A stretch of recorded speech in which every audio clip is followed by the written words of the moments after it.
Yo, what is good, everybody? It's your boy Golden Golden Falls, Golden What If, whatever you want to call me. And I'm back. I'm back with a brand new What If. What if Naofumi was a demon? As y'all can tell, as y'all can obviously tell, I don't normally do Rising of the Shield Hero What Ifs, but I do think it's a great time to try new things.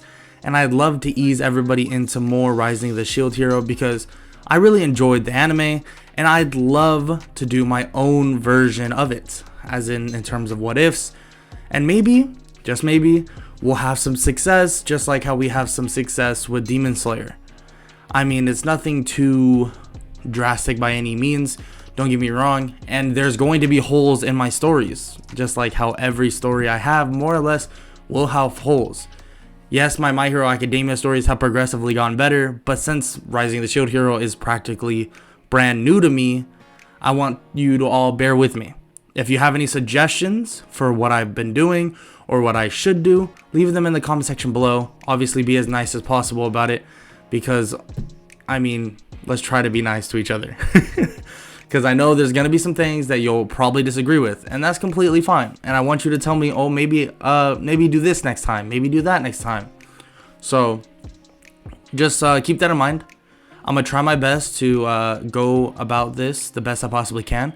I'm going to be going about it in terms of just season 1 of the anime. I know some of you might be wondering why I'm not doing the manga. Not everybody reads the manga. We talk about this a lot. I've personally read most of the manga, if not all of it. I haven't read it in a couple weeks, so I don't know if it's been updated. So, yeah, I've read most of the manga, more or less, and I've seen season 1 of Rising of the Shield Hero, and I know in April, season 2 is bound to come out, so I do want to start easing Rising of the Shield Hero, well, into this, into my repertoire of what ifs. I know I talked for 2.5 minutes. I'm sorry. I just wanted to clear those things up. And yeah, that's about it. I'm not going to waste any more of your time. And let's get right into the what if. Let's get it. Naofumi, the one known as the Shield Hero in another universe, well, went through his trials and tribulations, you could say. He struggled with many outcomes that occurred in this brand new world. He was just a kid, more or less. He may have been an adult, but he just lived at home with his parents, enjoyed manga, enjoyed reading. That was him. He just was home. It seemed that he was living a simple life, a life that he was enjoying, and that was about it. But this isn't exactly that story. Naofumi Iwatani in this story is different, was raised in a different environment, and was taken out of somewhere he ruled.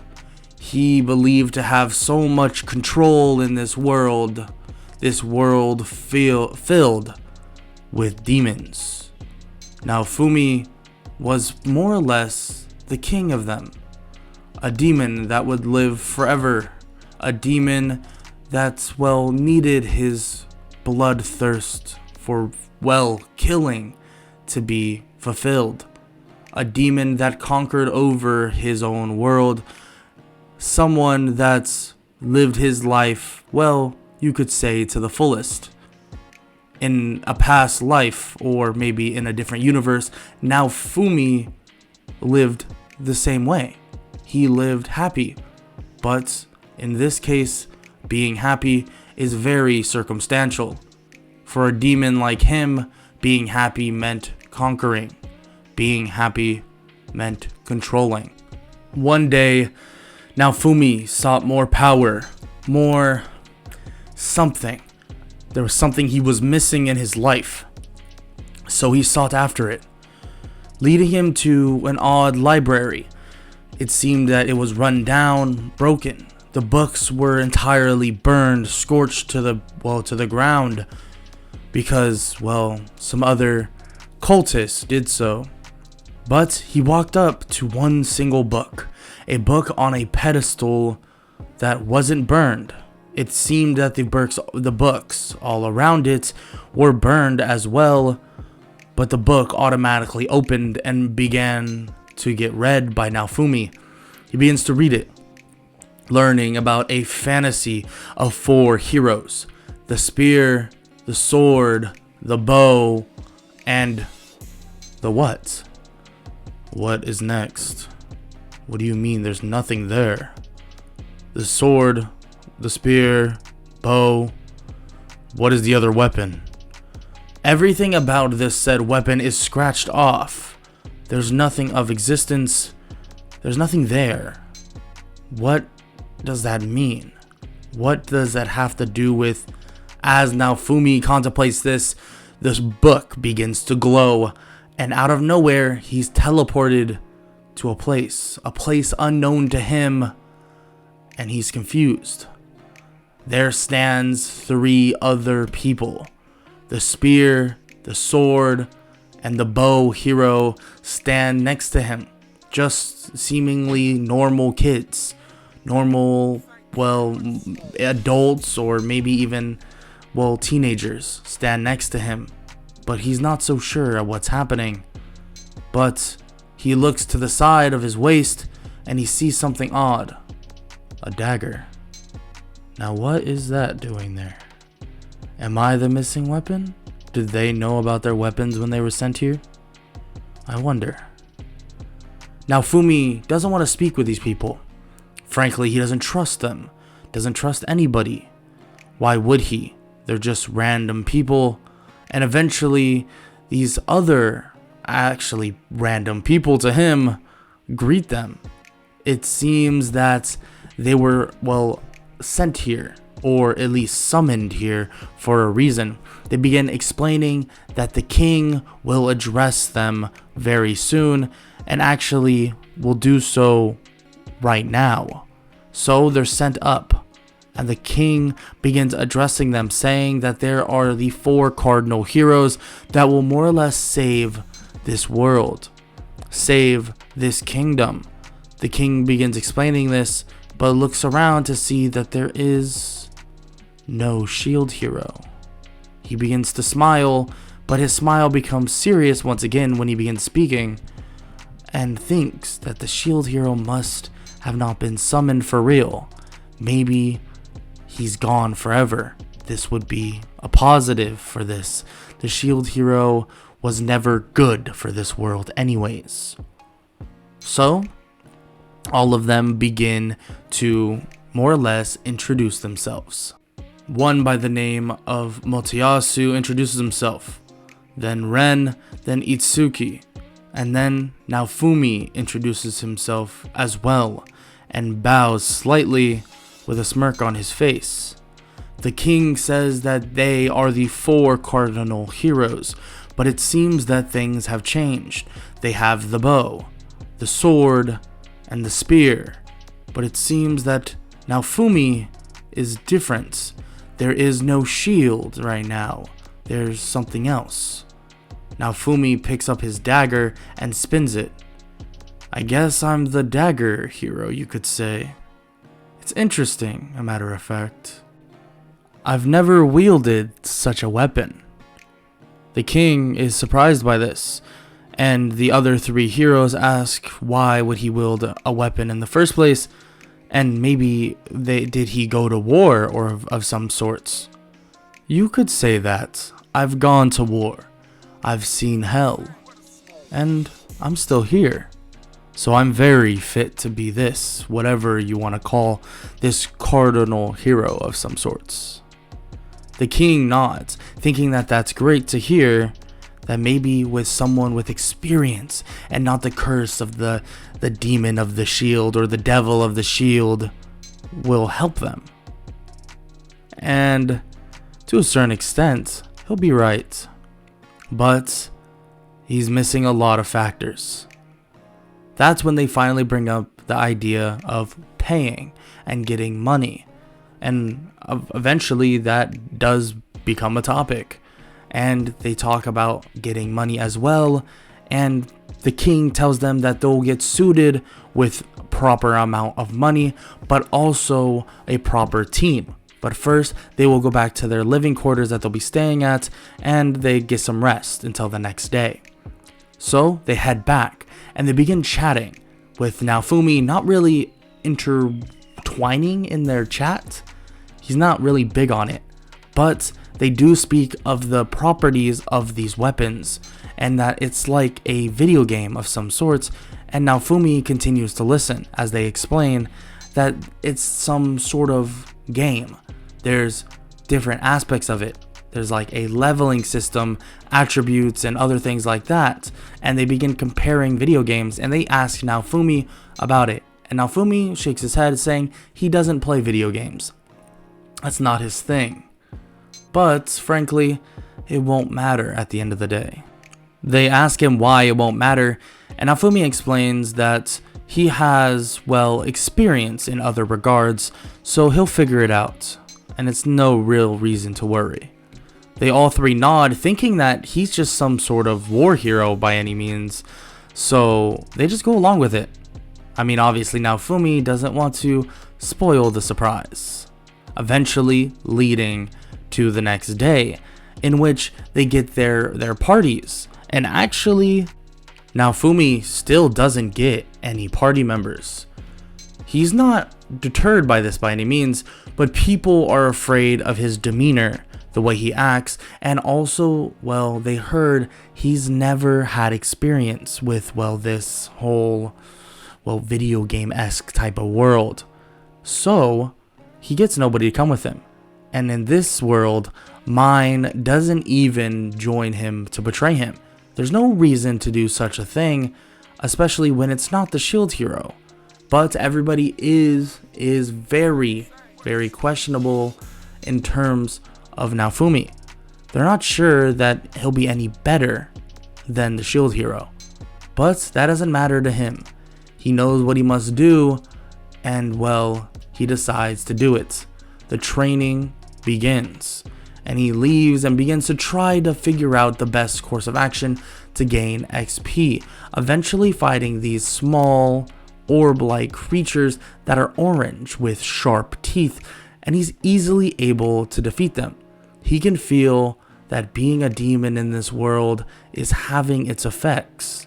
He doesn't want to tell anybody else about this, but he'll look into his stat system, his stat sheets, and it seems that being a demon does have its boosts.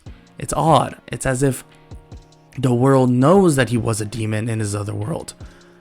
Not like it would matter in the first place, but the fact that it keeps track of said, well, points and said boosts is interesting. He eventually takes his money, in which he has more than the rest of the people since he's alone. He takes the money to get some, well, interesting armor or clothing, in which he ends up just getting some clothing, something that fits his demon mantra. He doesn't want anything too outlandish. Frankly, it's just not him. Boost, schmoose, whatever. He doesn't care about the boost as much as he cares about the demeanor of, well, being a demon. He doesn't want to look like some princey knight. He doesn't care. So he gets some normal clothing, you can say, and speaks with the weaponsmith about said clothing and says that he'll be back very often. He likes the guy's spunk. The guy nods and says that it's an honor to be complimented by a legendary hero or a cardinal hero. And Naofumi nods and begins looking around at the daggers that are surrounding him, and he begins tapping them or picking them up and realizes that he can copy them onto his weapon. He sees this as a definite opportunity and begins tapping all of them, every single one, but the weaponsmith says that that's not right. He's wasting so much money, and Naofumi smiles and says that he doesn't really need the money. He throws his whole rest of his pouch on the table, and the weaponsmith is shocked by this. No. I can't take all of it from you. Alright, whatever you say, old man. In the dead of night, Naofumi continues his training, defeating, well, any monsters he can really find. And it seems odd. It seems this dagger has some special properties that he didn't even know about. It seems the more he kills, the more, well, the dagger does. The damage, the presence, you could say, gets stronger and stronger. Eventually, Naofumi heads off and goes to his, well, room, but he's stopped by some interesting man. This man begins explaining to Naofumi that he could give him some help on his little journey as one of the cardinal heroes. He can help him get, well, some teammates, you could say. Naofumi disregards this and says that he doesn't necessarily need this, but the man insists to at least check it out. He has some, you could say, very interesting prospects. So Naofumi decides to follow him. It's not like this man can do anything underhanded. Naofumi could just kill him. But he walks in and shows him around all of these slaves, it seems, initially showing him a high-level wolfman, but Naofumi knows that he doesn't even have the money for it. Okay, show me what you actually want to show me, because frankly, you know I don't have enough for that. Oh, you are very smart, huh? Well, we have a couple over here. Let me show you. Naofumi is then introduced to a young girl by the name of Talia, who is, well, a demi-human, and isn't worth very much, at least to the slave merchant, you could say. So he agrees to, well, take her in. Naofumi may be a ruler of some sorts, a demon that wants to conquer, but he does have a heart. And this little girl seems like she's struggling, so he decides to help her out, to help her maybe have a stake in what's actually occurring out in the world, out in, well, the soon-to-be waves. Naofumi decides to obviously buy her, and a slave crest is put upon the girl to make sure that she cannot disobey, and if she does, she'll feel immense pain. Throughout this entire time, he begins taking care of Talia, and she begins having nightmares. He's not sure of what, and he won't know for a fact, but he is slightly concerned. He isn't necessarily concerned about her, but the performance that she may reveal, eventually leading to him deciding that he wants to help cure her. So with the money he has left, he is able to make, well, some medicine.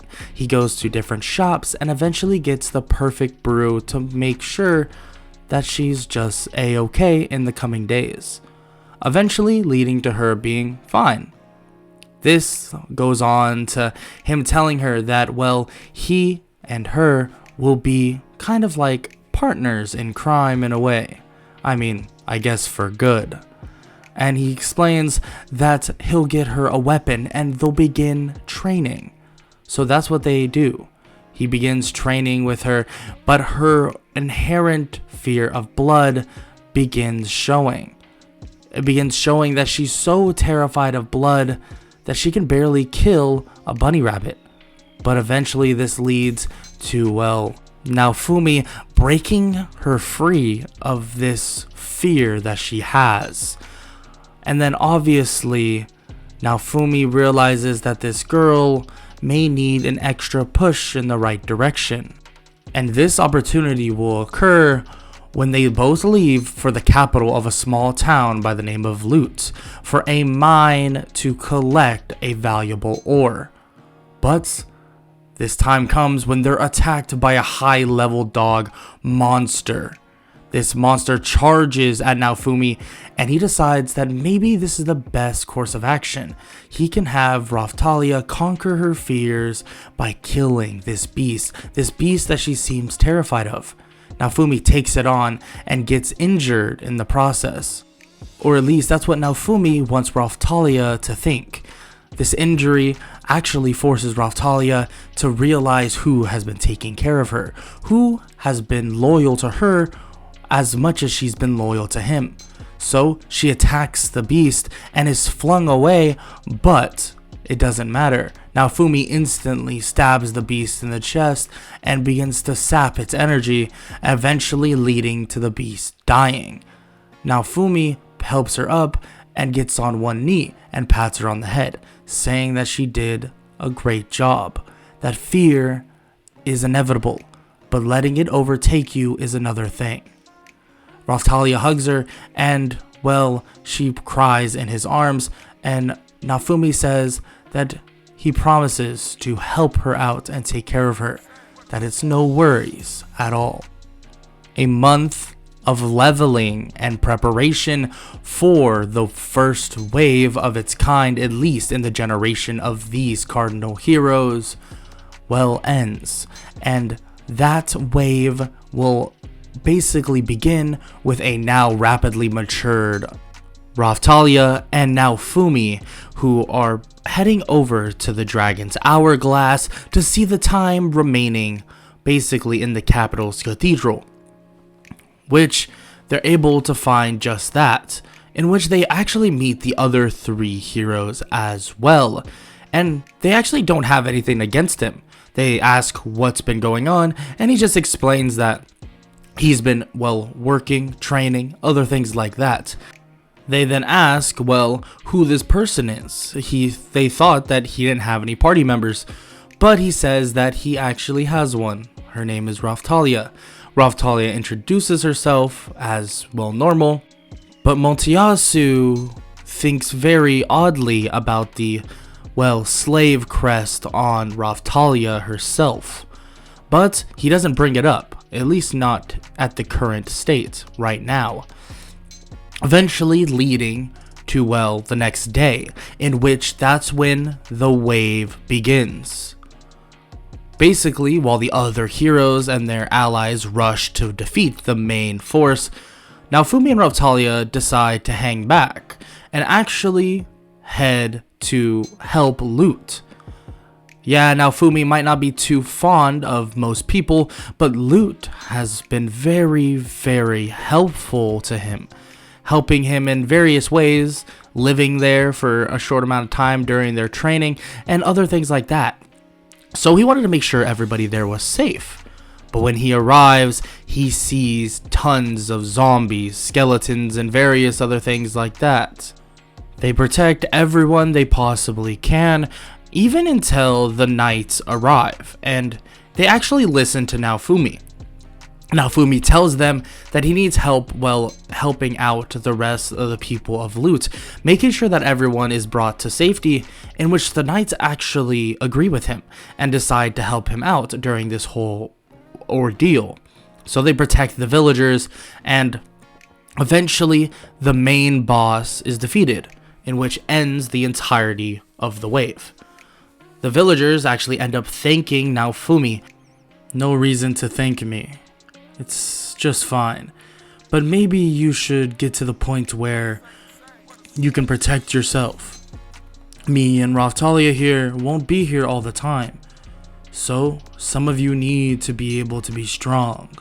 Be warriors to protect what is rightfully yours. Do you understand? Some of them ask how could they do that they don't even know the first part of fighting. And Naofumi slightly smiles and says that there's a way, that he would like to speak with the, well, leader of Lute. Naofumi does just that. He begins explaining that he could grant him power, well, to accelerate this process of protecting each other. He can grant him and a couple others this power. He asks what this power is, and Naofumi says that, you see, back in my world, there are humans and there are demons, but everybody weighs the different parties differently. And well, I am a said demon. I can make you one if you so choose, and you can help protect yourself.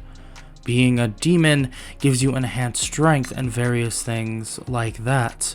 You'll still feel the emotions of a human. Feel fear, love, compassion. You'll just have a connection with me as a demon yourself once you choose to go down this path. He then nods and says that it seems that Naofumi is a trustworthy person, so he'll definitely do so if that means, well, he can protect his people. Naofumi walks over and says that it's a simple process, but make sure not to scream and to relax, that it will hurt far less if he does so. He nods and Naofumi slightly scratches him and blood begins to rush to the man's brain and he begins to feel an aching sensation, but then eventually a release of power that he's never felt in his life. You see, how do you feel? He smiles and says that he feels amazing, that this is amazing. Naofumi then says that he can make the others demons as well. They will be less powerful than him, but he can make them demons. But that does not mean they cannot train. Training is vital to those who are demons and non-demons, as a matter of fact. Naofumi smiles and bows to him. Now, I wish you the best of luck, and I'll definitely be around from time to time. Naofumi leaves with Raphtalia, and Raphtalia questions what he was doing. Well, Raphtalia, there's some things I haven't told you, and I feel you should definitely know. He begins explaining the state of being a demon, that him personally, he is no human. Raphtalia isn't even afraid by this though. Naofumi, no matter what he is, demon, demi-human, dragon for a matter of fact, she doesn't care. He did take care of her in her time of need, and that's what matters to her. She asks why he didn't make her a demon in the first place, but Naofumi says that he's with her all the time. The slave crest gives her a boost in leveling, and well, he doesn't see there to be an actual reason to do so. With that said, Raphtalia, if you seek to be a demon like me, we can speak on that very soon. I promise that I will not stray you in the wrong direction. She nods and says that she'll definitely think about it, but in the back of her head, she just wants to be closer to Naofumi, and maybe this would be a way to do so. But for now, she decides to not turn into a demon, at least for the time being. This then leads to, well, more or less a celebration at the royal castle. Raphtalia and Naofumi arrive and they begin to, well, sort of mingle with as many people as possible.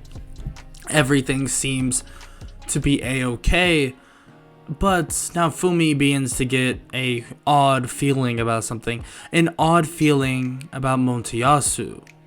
He sees him slowly but surely make his way to, well, himself, with mine right behind him, and he begins to talk.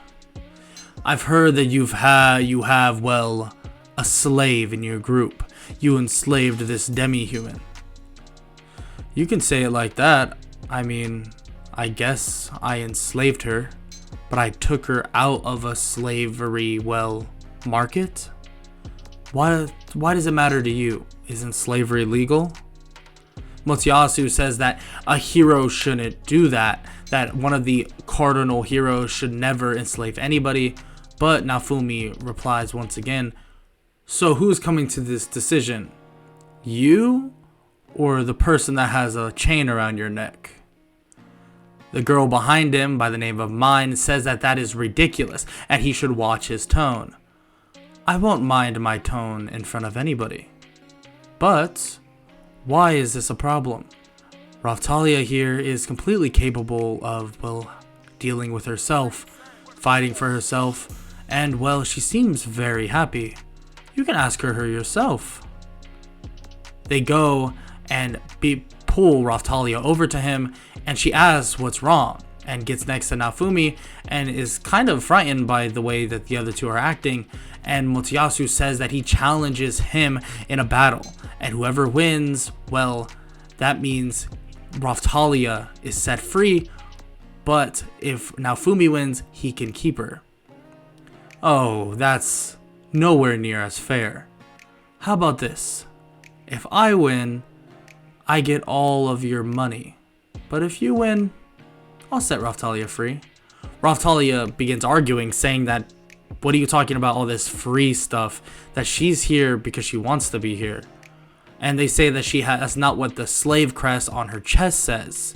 She looks down at it thinking that she doesn't feel like a slave. Naofumi has always treated her as if she was like family, like a real part of his party.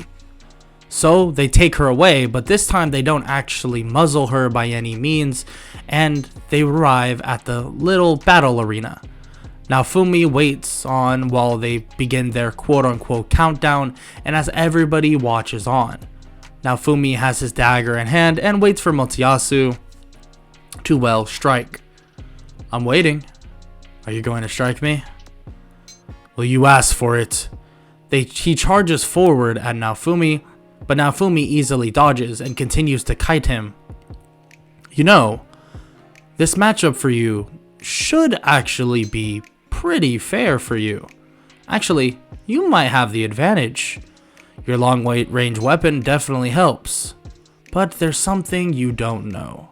Something about my weapon you don't understand, and I don't think you'll ever understand. He charges in once again, and Naofumi blocks it easily with his dagger, and once he taps on the spear, something begins to happen. It's as if the powers of the spear begin to nullify. Now, are you sure you can win this fight? Because frankly, I don't need my dagger to defeat you. Raftalia is part of my party.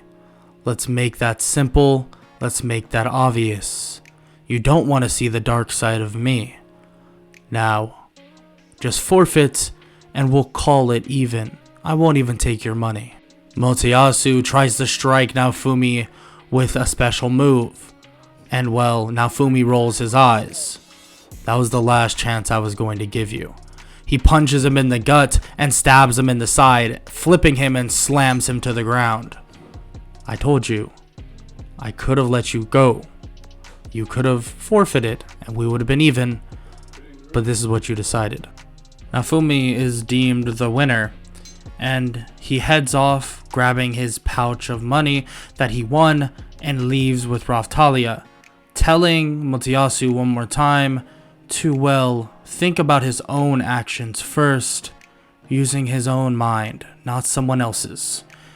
He leaves, and Raftalia says that she's sorry, but Naofumi kind of cuts her off, saying that he tries to treat her unlike a slave, and if she wants the slave crest off, he can do that for her, if that's what she wants. Raftalia says no, that's not, she's never wanted that, she's never said that, or anything like that. Naofumi thanks for the confirmation, but then decides that maybe it's time, they get another teammate. That Raftalia is carrying a heavy burden, and maybe it's time for just that. So, that's what he does. He heads over to, an odd tent where he talked to the slave trade market owner, before, and begins speaking about, needing something else, something to join his party, and he gives him, the runaround, showing him this or that, but shows him these brand new gacha monster eggs actually, and they're very interesting. So he takes one and pays for it and then heads out. Some time passes, and obviously it takes time for something like this to hatch, but when the thing does, it immediately imprints on Naofumi, and it's actually a Philolial. And Naofumi, with his lack of creativity, just calls her Philo. After the Philolial hatched, though, Naofumi got a notice from his very own weapon, and he brings the, Philo outside. Raftalia asks what he's doing, but Naofumi explains that his weapon wants to, do something. His weapon, the way it works is it collects souls, and it seems that he can, increase the process of Philo's growth by more or less actually inducing souls within her. It won't hurt, not that what he knows, but it should level her up and make her an immediate staple of the party, being able to fend for herself instantly. He spins his blade and it begins to glow. He taps his hand on Philo and she begins to grow and grow and grow until she's a full-grown Philolial, but then she keeps growing into a giant-like Philolial and then transforms into a human girl with little wings? Quickly, Naofumi puts a blanket over her and is very confused. Both him and Raphtalia are confused. They're not exactly sure what Philo is, but it seems like Philo has some mythical power they didn't know a Philolial could even have. This then leads them to arriving in, well, Loot Village, which they were just visiting. Naofumi wants to check in on how everyone is doing, but it seems that Motoyasu and Mine have a different idea. They want to take over Loot Village, which is odd to Naofumi, and Naofumi approaches asking what gives them the right. Mine shows that she has the right as a princess, and he has the right as a hero or a cardinal hero. But Naofumi says that they should issue a challenge. I feel like that would be more fun that way. One of Motoyasu's underlings versus the leader of Loot. How about it? Mine and Motoyasu, with their overconfidence or maybe even their incompetence, decide to agree, saying that if and when their underling wins, they'll take over Loot and just embed the highest and heaviest taxes possible. And then Naofumi says if the leader of Loot wins, that they leave them alone and they pay taxes every time they come through Loot, in which they agree. They're so overconfident, they send one of the underlings for a battle, and this is a battle to, well, unconsciousness. Whoever gets knocked out first wins. The leader of Loot steps up, and Naofumi looks at him and slightly smirks. Now he's been training, you can tell. He looks around to see if there's any more demons like him, and there's a couple, not too many, and that makes Naofumi happy. He took what he said to heart. He watches as the leader of Loot demolishes and absolutely demolishes this underling of Motoyasu. They begin saying that Naofumi cheated. He knew that he would win. Of course I knew the leader of Loot would win. Any leader of his own village is very strong. Who wouldn't it be? Not revealing anything about helping the leader of Loot, but an agreement is an agreement, so they leave. Motoyasu looks to see that there's another girl with Naofumi, and he says that is that another slave, but Naofumi says that there's no slave crest, and actually she's been asking for one so that she can get a boost in leveling. She actually just grew up. And, well, Motoyasu doesn't believe this. This is ridiculous. That Naofumi must be some sort of evil villain. The village of Loot says otherwise. Naofumi protected them while the other heroes decided to, well, go play dress up and defeat the big monster. Instead, Naofumi decided to, well, do the nitty-gritty hard work of protecting over 100 people with just Raphtalia. Motoyasu is taken back by this and is mad. Well, at least frustrated. I'm not sure by what, but Mine just tells him to leave, so they do. This then leads to obviously Loot thanking them, but there's no reason for that. He didn't do anything, at least nothing insane. But with that said, their time there comes to a close. They go to, well, Irahard, which is the weaponsmith, and they ask about, well, if he has some clothing that will magically expand of some sorts, because it seems that our good friend Philo here has that a little problem with, well, destroying clothes. Irahard actually sends him to the dressmaker, in which they're told about, well, magic thread and things like this, but they don't have the quite things for that. So actually they're forced to head off, and they leave with various things and eventually go to a quarry. This time they're not stopped by a group of bandits. There would be no reason to. Why would they? Basically making escorting this wealthy trader a very easy job, in which obviously he asks the trader for, well, some skills and to be introduced to new contacts so that he can maybe get into this trading of some sorts. They would be very helpful for a cardinal hero like himself. Of course, the trader would love to do that, and actually helps him out in various other ways too. So they decide they'll keep in touch. Eventually, Naofumi's party, for a matter of fact, goes to the magic shop owner in search of a magic gemstone so that they can, well, make this magical thread of some sorts. Then this leads them to an abandoned alchemist tomb, housing a cursed seed that would allow them to do such a thing. After fighting various creatures, and they eventually locate the gem, or a vein of it.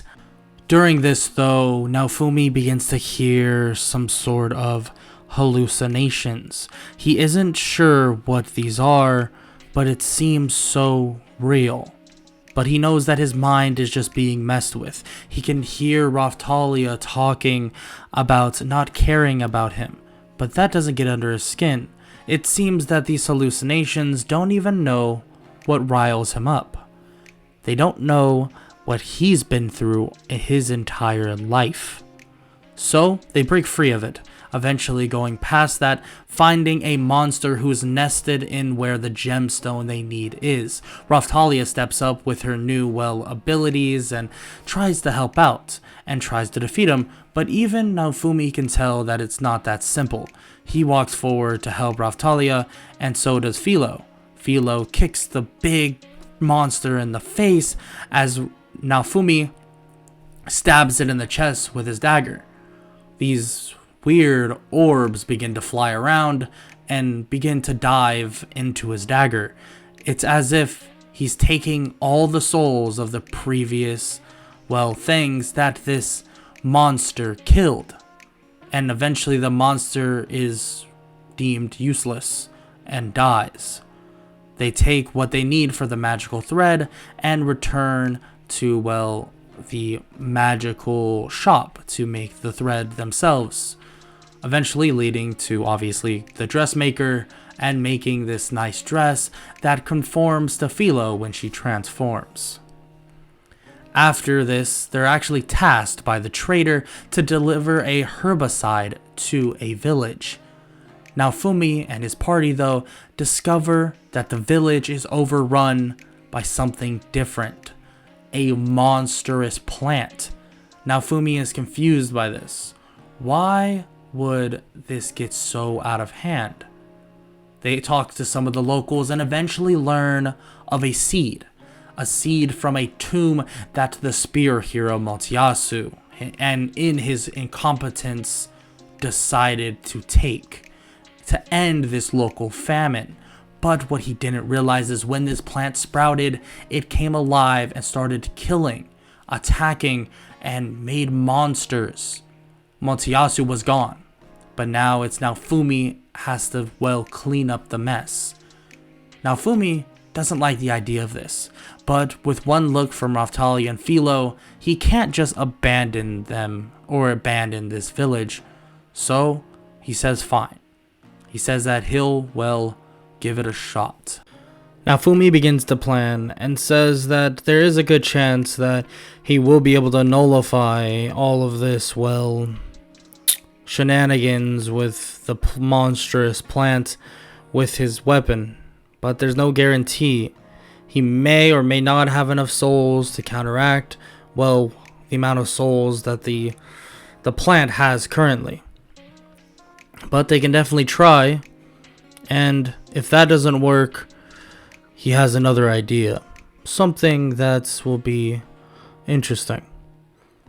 Eventually, they take their leave, leaving to the heart and center of where this monstrous plant is, finding it, and eventually, obviously, Philo and Raftalia fight against it, and Naofumi tries to stab into it, and the light orbs begin to dignify and solidify that the souls are being drained away. But it seems like it's not fully depleting the plant, so Naofumi goes to something else. He goes to the roots of the plant and cuts himself. They ask what he's doing, and he just says to trust him. He pours some of his blood within the roots, and the roots begin to cripple, begin to get disposed of themselves, and eventually corrupts the entire well of the monstrous plant, killing it. It seems that the blood of a demon has certain properties, and Naofumi explains that, in which Philo is surprised hearing this firsthand, that she didn't know that Naofumi was actually a part demon. Not part demon, I am a demon. Sorry I didn't tell you. Didn't see that it was, or didn't seem very, what's the word for it, that important at least. Naofumi arrives back at the village, but explains that unfortunately he has no way of, well, altering this plant. Unfortunately, the plant had to be destroyed, but they can figure out other ways of dealing with this. He can maybe revive the plant life that was here beforehand. Philo and Raftalia look at him surprised, and Naofumi says to not get used to this. This isn't his kind of thing. He puts his hand on the ground and stabs his dagger within, and the ground begins to slightly rumble, but then stops. Grass begins to flourish. It's as if the souls of the people Naofumi has, well, contained within his blade has sort of rejuvenated the land, and the villagers are psyched and thank him, but before they could really even thank him properly, Naofumi says they must go. They have more places to attend to, so that's exactly what they do. He heads off, and he takes, obviously, more things to trade and sell, and he eventually arrives at a nice hot spring village, staying there for the night, and they have some, well, quote-unquote bonding time, you can say, and obviously Raftalia gets jealous of, well, Naofumi and Philo getting, well, bonding time, because initially Raftalia was the only one that was really with Naofumi at all. This eventually leads to Raftalia and Philo trying to get something for Naofumi, in which ended up being, well, just more money, actually. They decided to get him, well, during their journey, certain eggs, but that didn't end up working. But they actually ended up killing something, selling it, and getting Naofumi extra money, or, well, gold coins and such, because this time around, they actually don't know Naofumi wants a special tool or of some sorts. Naofumi isn't really into gem work, and they thought that maybe just giving him money for, well, all the help that he's given them would be good enough. And Naofumi tells them that they'll spend this money toward their special weapons and armor, so to not worry about it. They say that it should be spent on him, but he says that there's no reason. They worked for it, they deserve it. After this time, they actually continue on their nice journey, or if you can call it nice, coming up upon, well, a village that a mysterious disease is spreading. A mysterious disease that isn't so mysterious. Frankly, it's ridiculous. It seems that these other heroes of, well, cardinal heroes of some sorts, keep doing, well, the wrong things. Mistake after mistake. And, well, Naofumi is getting frustrated. Very frustrated, actually. He sees that there's so much disease, and actually there's a way for him to cure these people right now. He even tells them this, but they're not. He says that he understands if they don't trust him, but that's not true. They immediately say they know who, well, the Heavenly Fowl is. They know Naofumi. They know him as, well, the shield hero that was supposed to be, but didn't come out to be the shield hero. You're the dagger hero? You can call me that, I guess, but Naofumi is just fine. Yes, I know I'm different from what you were expecting. Frankly, I've heard that a lot. But I hope that I'm still keeping up. They say that he is, and that he's way better than anything they could have expected, but what their main concern is what does he have in mind? He begins explaining that if they all become demons, that they'll be cured of this disease quickly, at least for the people that are older, and these older fellows will more or less have no risk of disease. They begin to question, a demon? You're a demon? Yes, you can say that. But us demons, we get such a bad rap. We're not so bad. They look at Raphtalia and Philo, and they both nod and smile, saying that Naofumi took them in, and that he's really not a bad guy. And really, that's not completely incorrect. In this world, Naofumi isn't a bad guy by any means, but in his other world, let's say in a regular society, people wouldn't look at it that way. So, the people that are deathly sick decide to take the risk and change into demonhood, in which Naofumi does, and they're cured practically instantly. The pain they felt was gone. Even the initial rush to demonhood was so minor. Naofumi explains that he only gave them partial, demonhood. It's as if he can give them certain amounts of strength, and he didn't want to hurt them by any means, actually solidifying more and more trust with these villagers. But then he explains that this disease must be coming, he assumes, from the top of the mountain. He's sensing a presence up there. They say that's true, that a dragon was up there tormenting them, and Ren, the sword hero, killed it, but the body of the dragon continues to decay. Naofumi says that they'll handle it, and him and his party actually. So they head up, and eventually they arrive, and obviously the closer they get, the worse the disease is, so he tells both Philo and Raphtalia to stay back, that he can handle this since he's kind of immune. They ask why can't they become demons too to be cured by it, and he says that he doesn't want to do that just yet. He wants them to make sure that they're thinking about the choice. These people needed it. They don't. They're strong on their own. And there is repercussions to becoming a demon, especially at the level they're at. They're strong by all means, so they can handle demonhood to its fullest. So he wants them to really think about it before. So Naofumi approaches the, dragon that he needs to chop up and more or less dispose of, and he walks up. But the thing is, this dragon isn't dead quite yet, or it is dead, just has a little bit of life to it. Naofumi can even feel this immediately, and is confused. This dragon is supposed to be dead, but the life force within it still thrives. Now this is interesting. The dragon begins to shake and wake up. Now a zombie dragon stands above Naofumi. Naofumi approaches it and, puts out his hand. Calm down. Calm down. The dragon doesn't listen, and the dragon attacks Naofumi, breathing fire at him.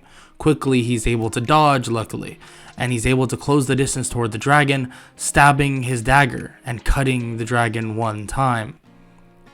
Naofumi stands there and thinks that maybe he'll be able to sap the dragon's, soul energy from him, but that's not the case. The dragon has too many kills, too many people within him, and the dragon is ready to fight. But as the dragon begins to attack Naofumi, Philo comes out of nowhere, kicking it in the face and dashing away again, making sure that she keeps her distance. Raphtalia does the same thing. It's a game of hit and run to stall the dragon out, but Naofumi knows what to do. His, weapon, his dagger is beating. The dagger is wanting something, and he can tell that it wants the dragon. So Naofumi, after Philo kicks him in the face, goes to the very center of the dragon and stabs it into its heart. Once it does this, he leaves the dagger within it, and the dagger begins to shake. The dragon begins to shake, and out of nowhere the dragon poofs. Just gone like that. Naofumi walks over with a slight limp. Actually, for the first time in a long time, he's slightly hurt. He grabs the dagger to see the dagger has changed into, well, it looks like it has scales, but is sharp as, well, ever. He realizes that the, well, dagger absorbed the dragon's power, and he can feel the souls within it. But that's not just it. He points the dagger toward the ground, and the dragon scales begin to recede from it and disappear, and appears in front of him. A dragon, not the size of the zombie dragon, but one that is zombie-like. More like a demon dragon appears in front of him, maybe about half the size of the one they were just fighting. Naofumi now, well, looks at it and is surprised, but smirks. Now this is not what I was expecting exactly. Naofumi puts out his dagger once again, and the dragon goes right back into the dagger, as if it's connected now.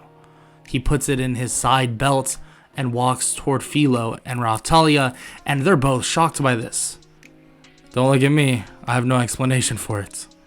They both kind of laugh and they head back down the mountain. Now that the dragon is cleaned up and gone, well, technically, there's nothing to worry about. The toxins and the diseases will stop spreading. And they even tell this to, well, obviously the people. And they're obviously very, very happy about this. And Naofumi says if you're really happy about it, you should offer us some payment. And they actually do. They offer him some medicine and obviously some payment. Medicine being the stuff that literally didn't work for the disease, but maybe Naofumi has some use for it in the future. And well, they continue their journey after finding these people and helping them, in which didn't take too long and honestly was very beneficial for Naofumi. They come across someone else. They come across another girl that, well, loves Philolials by the name of Melty. Melty quickly befriends Philo, but obviously Naofumi is kind of confused. And, well, Philo brings Melty to Naofumi, but he doesn't know what to do. He thinks that it's cool that Philo is making friends, but realize that there's no friends in this weird war that they're in. But that's fine. They eventually actually just head back to where the kingdom is under some business, and well, he kind of wants to buy some new things. Everything he's kind of wearing is outdated. Same thing with Raphtalia, and well, Philo doesn't have much in general. So with the money that they have, he should go get some new things. But when he arrives in town square, Moteyasu is there again, saying that he shouldn't have Philo as a slave either. Moteyasu then attacks Naofumi, attacks him once again, and Mine is completely fine with this. Actually, she permits it. That chain around his neck is still present, and Naofumi realizes this. He shakes his head and is about to counterattack, but someone stops them. Melty says that that's enough and commands him to not take another step. Then Melty explains to Naofumi's party that she is the second princess, who is the heiress apparent to, well, her mother. And, well, she's the second princess due to her, well, due to her sister's toxic personality. And Naofumi is surprised by this. Interested, actually. These people are very, well, off. The king is off. And, well, this Mine character is off as well. But Melty seems to have it under wraps, as she seems to, well, be of true royalty. So, he obviously accepts to stop and that he won't make a move. Melty says that she wasn't necessarily talking to him, that he has every right to defend her or himself. So, eventually, this leads to, well, Melty actually deciding, well, to join Naofumi's party. With that said and done, a pressing manner is then presented to him that Raphtalia and Philo are actually at their peak of their, well, levels, and they need a cap increase. And the royal decree, though, when he arrives, questions if they should actually let him. He's no actual hero, not a hero of the church. Frankly, this whole idea of him being the dagger hero of some sorts is off-putting. They even refuse to let them get class upgrades, and Naofumi is taken back by this and says that he deserves the class upgrades for, well, his fellow, more or less, party members just as much as every other hero, that this will be a problem. But the royal decree forbids it and does not let him get the class upgrades he seeks. And Melty argues as well, but nothing actually works. Naofumi puts it to rest, saying that they'll figure this out another time, but he can tell that there's something wrong with them. So Naofumi plans to head to a neighboring Shield Frieden for their hourglass, maybe being able to, well, upgrade them there. But the next wave will strike before they actually arrive. And they begin scouting towns, and Naofumi happens to, well, come upon starving refugees. A revolution that was started by the bow hero, it seems to be, well, dealing with some rough patches. It seems that, well, whatever the bow hero's revolution was, did not work. It just hurt everybody.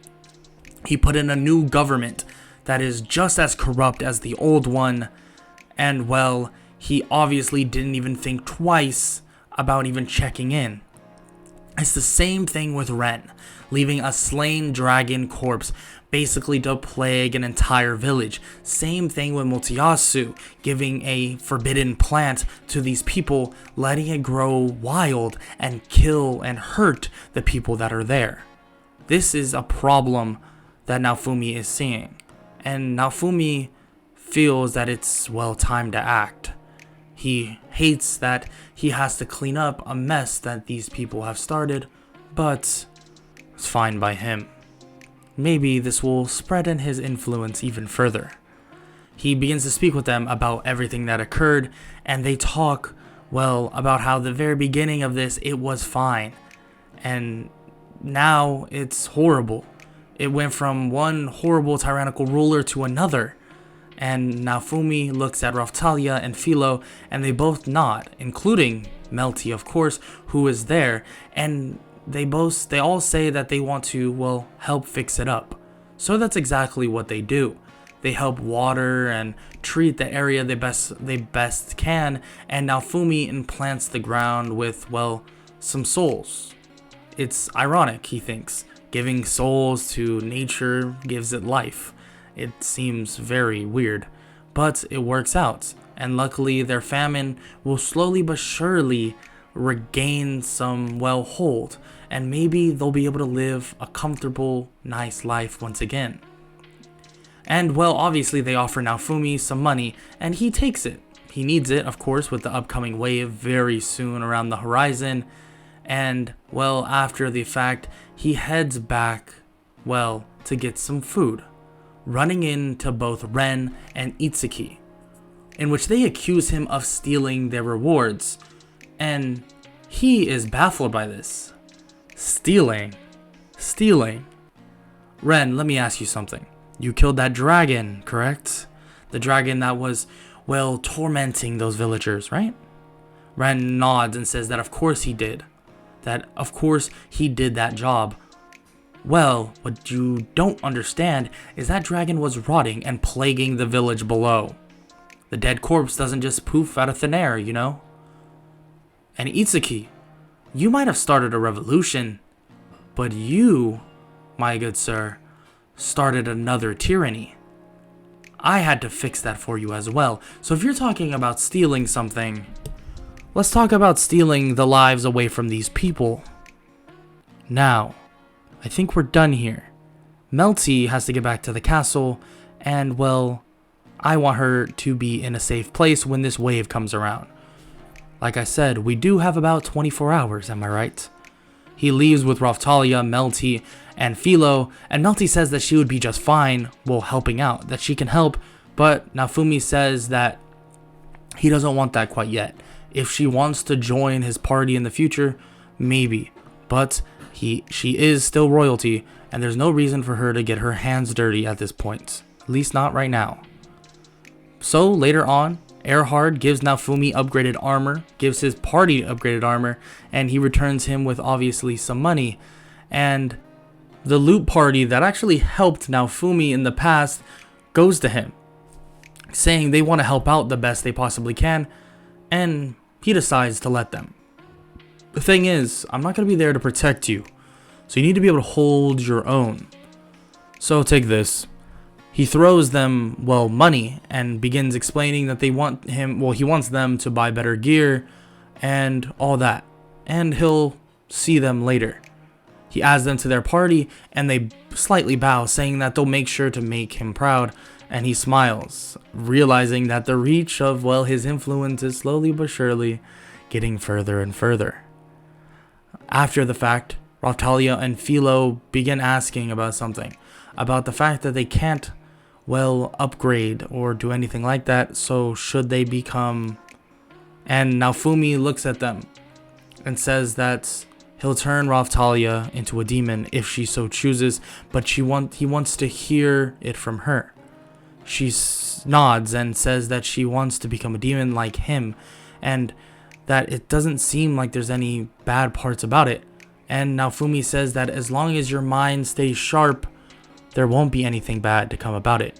Philo asks why can't she be, but Naofumi says that she hasn't been around long enough. He feels that they should wait a little bit more, and then we'll talk about it. Naofumi, well, begins the process of turning Raphtalia into a demon, obviously out of the way from everybody else, and the process then completes. Her hair becomes slightly darker, her eyes become slightly more red, and that's about it. She looks at her body and can tell that she feels stronger, and Naofumi looks to see that there is a massive demon buff now over her head. Now this is interesting. Naofumi, now knowing that it's time, well, to get ready for the actual wave, does just that. So, Naofumi and his party, and obviously the Night Ache, well, defend some nearby villages. Just like more or less normal, he doesn't really have any eagerness to take on the main, well, boss. But after some time, he realizes that the wave's not ending. Something must be going on. And he actually finds out that, well, these other three so-called heroes are arguing over the fact of their own game knowledge of basically how to find the final wave boss, in which Naofumi is frustrated, and he takes, well, Raphtalia and Philo to the site, eventually finding the Soul Eater wave boss, and, well, this boss is way too strong for the other three. Naofumi approaches it, and his sheer power kind of overwhelms the other three. They're surprised that they haven't really noticed. And Naofumi seems to be insanely strong. But so is Raphtalia. Raphtalia immediately charges at the Soul Eater, slicing and dicing at it, kicking it down toward the ship in the air. Naofumi walks over, stabbing it as it slowly gets drained of its souls, eventually leading to the Soul Eater's defeat, far easier than anything that Naofumi would have done in canon, leading to, well, what seems to be the ending of the wave. But the wave does not disappear. What does appear, though, is shocking. And not only shocking, but bad. The appearance of a woman by the name of Glass, and she challenges the heroes, and she quickly overpowers the other three and looks at Naofumi, and begins saying that Naofumi is the only one that can truly give her a challenge. The other three lack very much so in the strength department. And Naofumi slightly smirks and says that if she wants a fight is what she's going to get. He pulls out his dagger once again and spins it. Now, I can give you one chance to leave, or, as he says this, Raftalia pulls out her sword. Or you can, well, die right here. And Glass smiles, saying that, does he really think he stands a chance? And Naofumi nods and charges at Glass with Raftalia and Philo close behind, but it seems like Glass is still too powerful. Naofumi begins to dip and dodge the best he possibly can, and even hops on Philo to, well, increase his mobility speed. And he tries his best to, well, land a clean blow. And he tells Philo and Raftalia that it's time for them to bow out. They need to back up, and, well, he has a plan. He spins his dagger one more time, and scales begin to grow. He slams it on the ground and begins staring at Glass. I think it's time to get serious. Glass is surprised by this and smirks. Yeah, I think that would be great. A dragon begins to emerge from his dagger, one that is completely zombified, but now it looks more like an actual dragon. Less of a zombie dragon, more of a demon dragon, you could say. Naofumi stands next to this dragon and raises his dagger to the sky as the dragon breathes fire upwards. But as the fire hits the atmosphere, well, it begins to spread midair and change to lightning. The lightning strikes down on his dagger and he stares at Glass. I hope you're ready. Let's go. He charges at Glass, throwing his dagger, knowing that it will come back immediately. She dodges, but the dragon blows his wings at her, catching her off guard, knocking her unbalanced. He grabs his dagger and tries to stab her with it, but slightly misses. But that's fine. A miss doesn't matter. The electricity shocks her slightly and stuns her. But that's not it. Naofumi, though, has a plan. Has a course of action he wants to take, but she's too strong.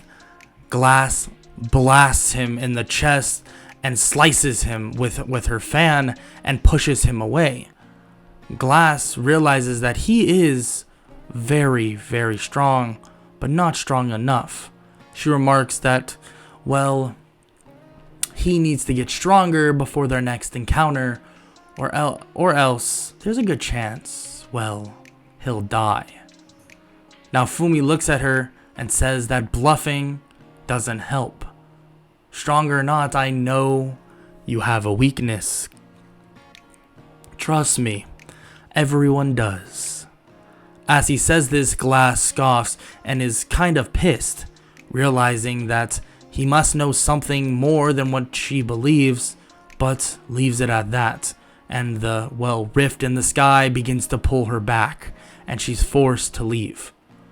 Naofumi points his dagger in the sky again, and the dragon is absorbed back into the dagger. And everybody is in complete awe. And Ren even asks how he was able to do that. He's able to keep the dragon captive within there.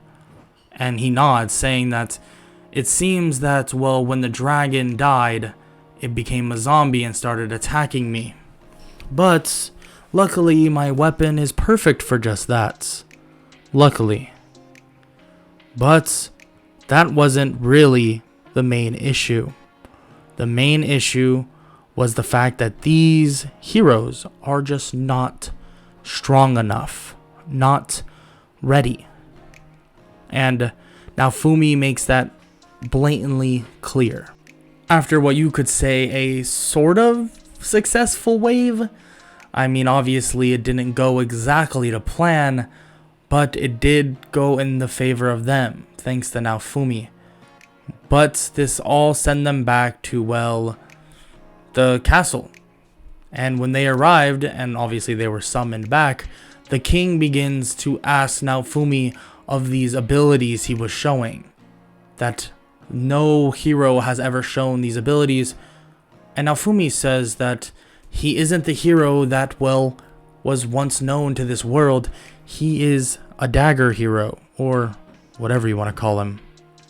He doesn't want to reveal, obviously, that he's a demon, but the king says that there's no way that it's that simple. He must be some shield hero in disguise, that he's some demon or a devil of the shield incarnated. And, well, Naofumi is confused by this. Devil of the shield. Now, he sounds interesting. I'd love to meet him one day. But unfortunately, that's not me. I'd hope you'd understand that.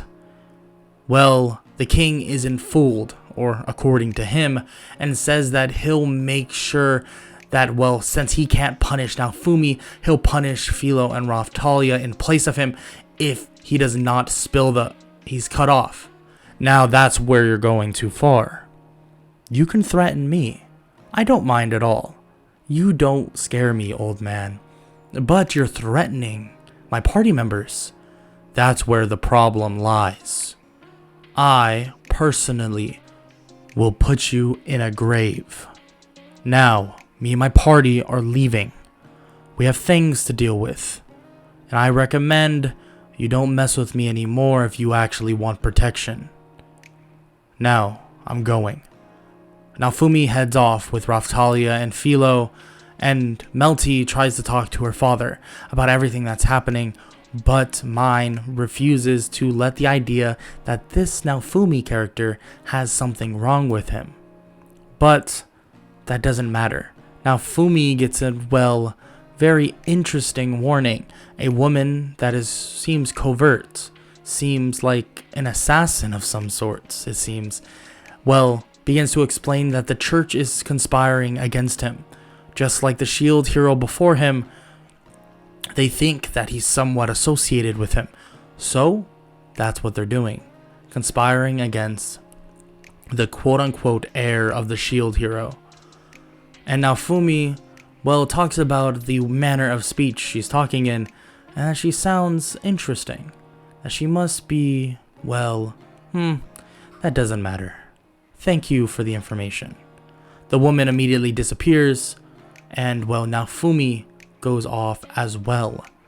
Meeting up with Erhard, and actually he provides them with travel gear and supplies once again, and he departs to Shield Frieden for Raphtalia and Philo's class upgrades because the Church of the Three Heroes won't allow them.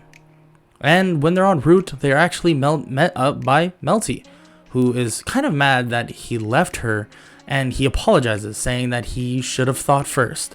But after the little skirmish with her father, he wasn't sure if she would like to tag along. And Melty explains that that is something different, that she wants them all to, well, get along, but it seems like that's going to be pretty difficult.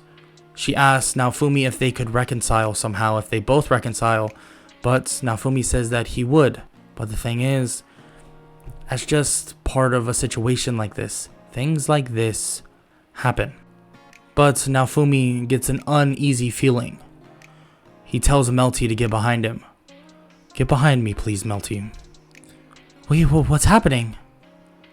Naofumi steps in front of her and spins his dagger. Now, what are you going to do? They try and attack Naofumi and try to even kill Melty. But Naofumi, Raphtalia, and Philo easily stop them. I mean, frankly, they don't stand a chance.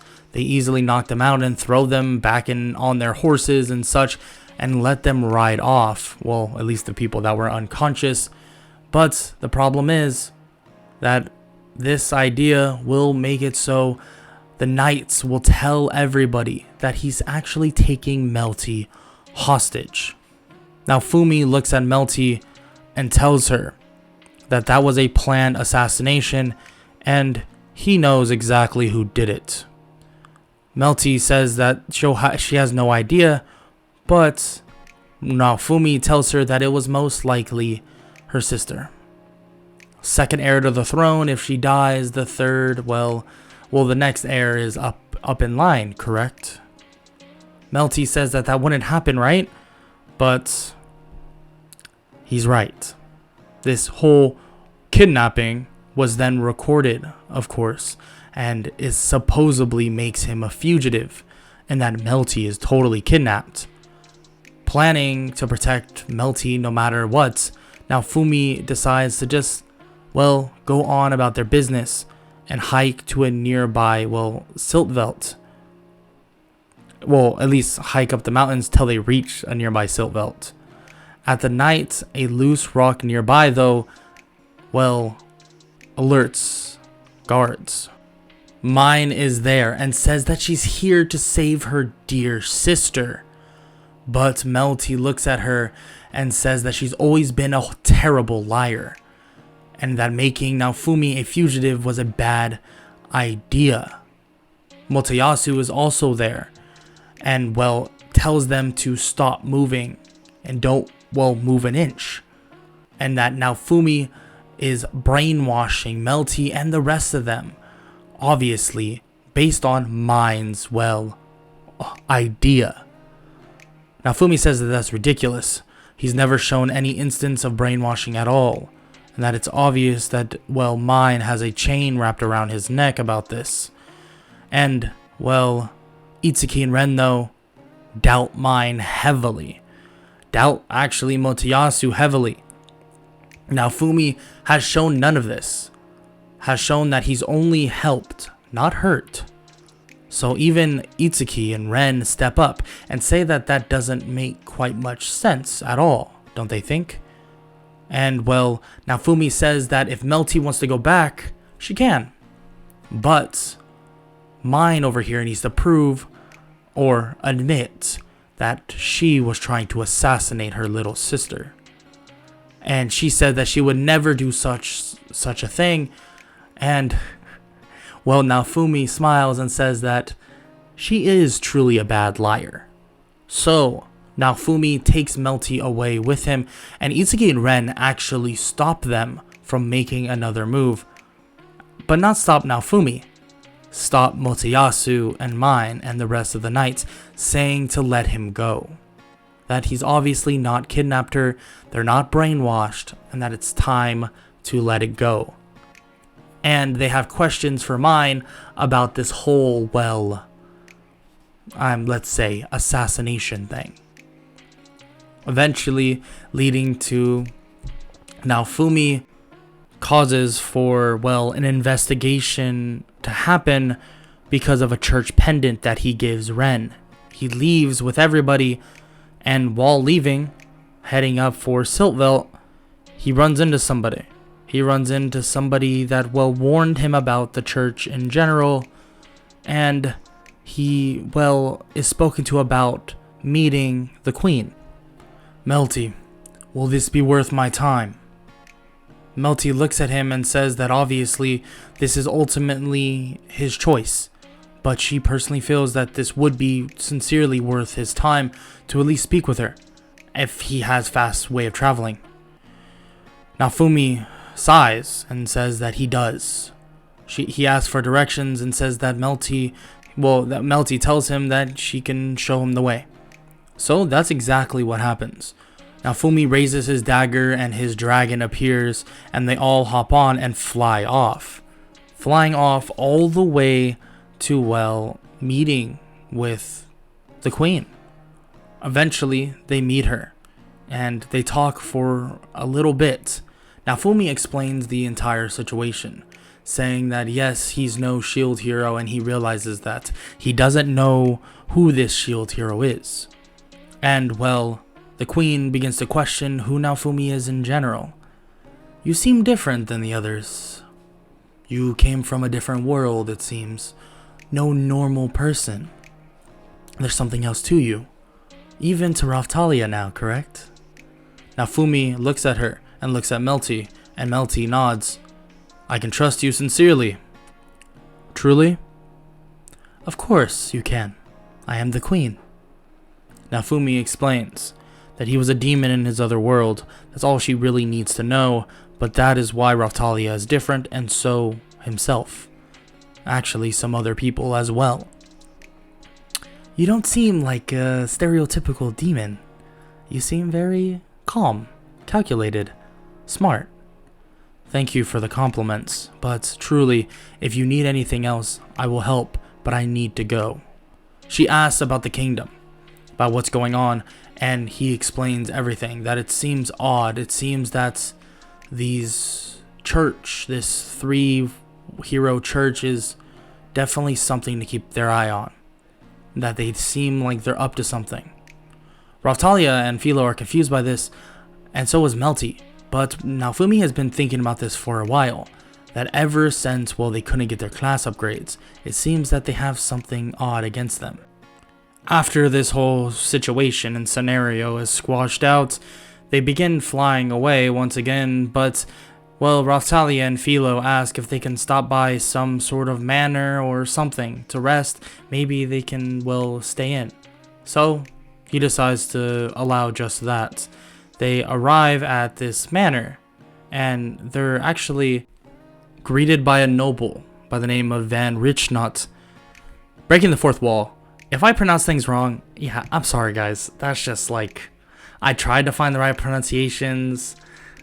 Normally they're not the right pronunciations. I'm trying my best here, man. I just wanted to point that out, but yeah, I'll just continue. Sorry about that. So yeah, they're greeted by him, and they are invited to stay the night. So they do. And the next morning isn't good though. It seems that Richnot is getting arrested while the maids hide Naofumi and Raphtalia's presence. It seems the knights are still on their case. And Melty decides that she wants to distract them, but Naofumi shakes his head. That there's no reason to do such a thing. That they'll be just fine. He goes down and tells them off, and that they leave now, or they won't leave at all. They take that as a threat and attack him, and Naofumi easily defeats them and sends them packing. Very quick. But what they don't know is that the person and the people that were sent there was a nobleman. And this nobleman, well, gives anxiety to Raphtalia like no other. Naofumi doesn't know this, but Raphtalia has a wretched past, more than he even realizes. Well, Raphtalia was tortured and beat by this person, and this eventually leads to them trying to save Richnot, who also is being tortured in front of them. Raphtalia stops all of it and makes sure that this man feels pain that she felt. Naofumi watches as the ugly man gets beat senseless, and Naofumi just stands there watching and watching. He does not do one thing, does not stop Raphtalia, and well, why would he? Eventually leading to Raphtalia ending his life. Naofumi looks at her and pats her on the head and hugs her. It's okay. He can't hurt you anymore. He can't hurt you anymore. Raphtalia realized what she did, but this instinct of hers doesn't feel like she did anything wrong. And Raphtalia's spirits are restored by Naofumi, and he says that now everything will be at ease for her. That there is no darkness to go back to when you've been through it once. Hell gets walked through one time, not multiple, Raphtalia. You need to realize that. You'll be just fine. Keep your emotions now under control. You have severed all hatred bonds now that I see. Raphtalia smiles and bows and says that she'll make sure to do everything in her power to, be a proper and good team member. Well, with the death of, this very ugly man by the name of, Rabier, I believe how you pronounce his name, the Tyrannosaurus dragon monster never even comes.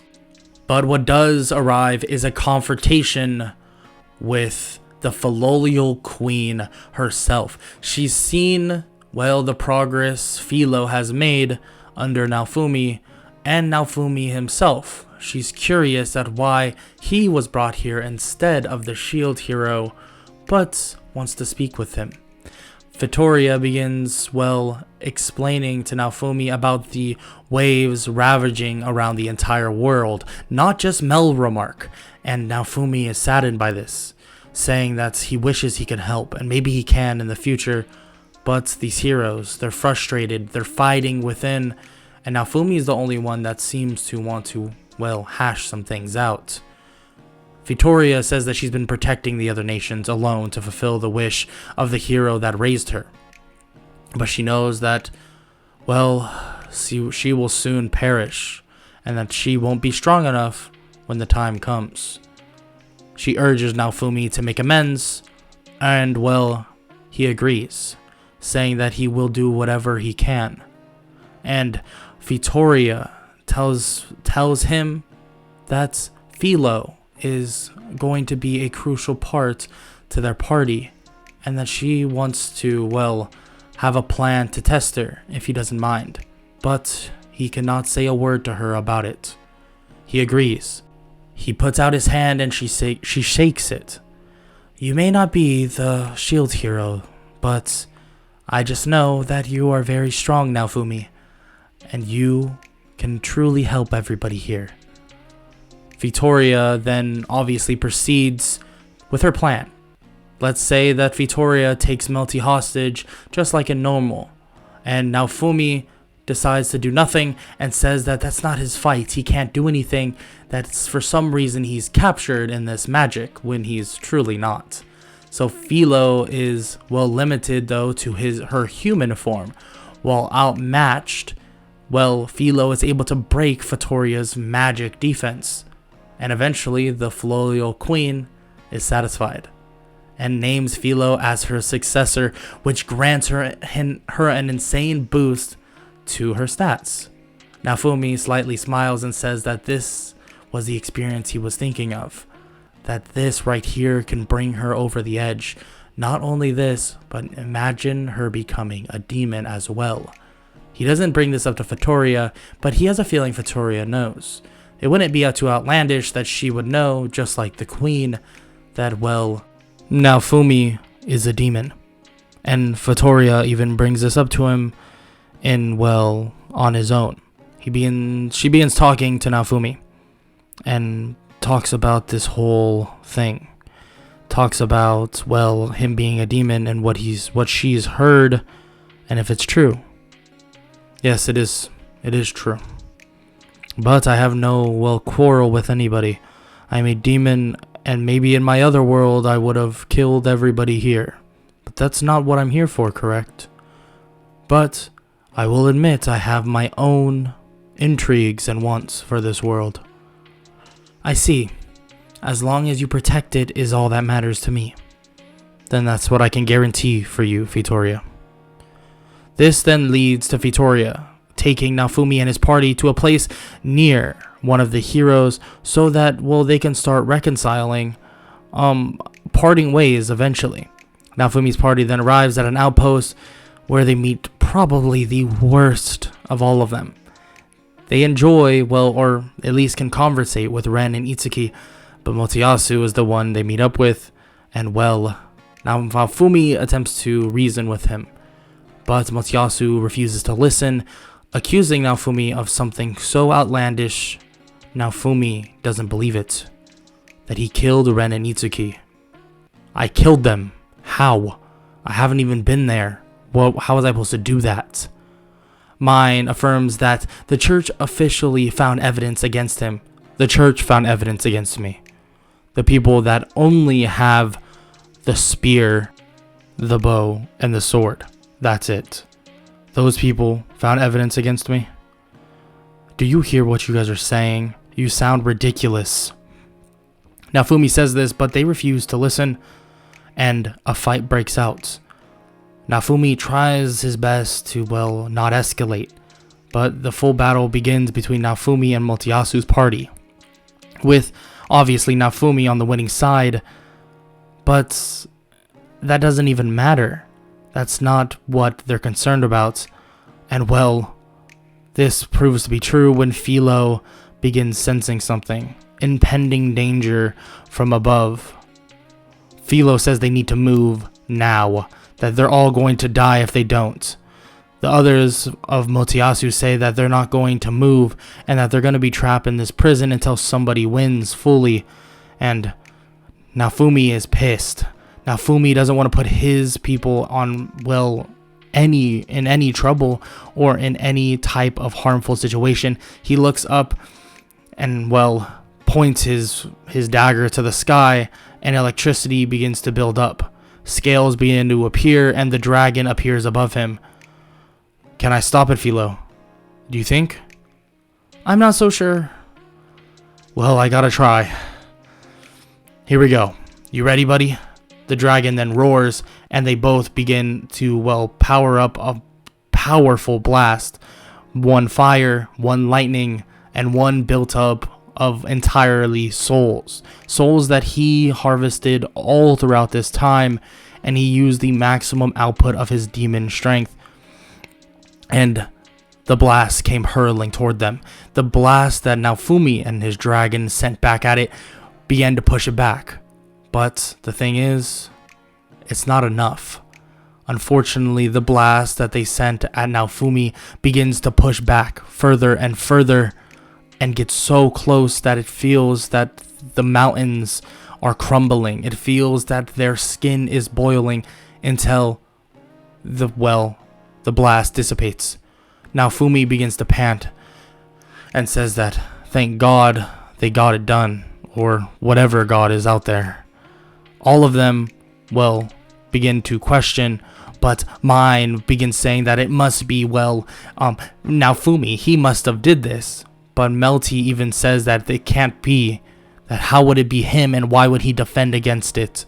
And as this happens, the Pope then arrives with an ancient weapon that replicates all the 4 cardinal weapons, supposedly that was lost long ago. And this isn't good. Naofumi and Motiyasu are obviously in a bad spot, and they're unable to really breach any of the defenses against these weapons, especially because the Pope has tons of mages or loyalists that are giving their lives to have more and more power.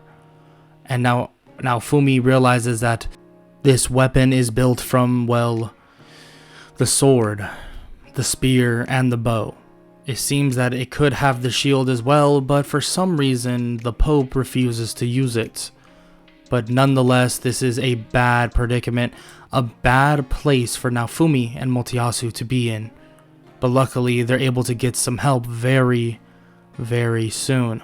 Right when Ren and Itsuki appear to help them, explaining that, the Queen's special forces saved them, and now they're here, to help, and here to fight with them.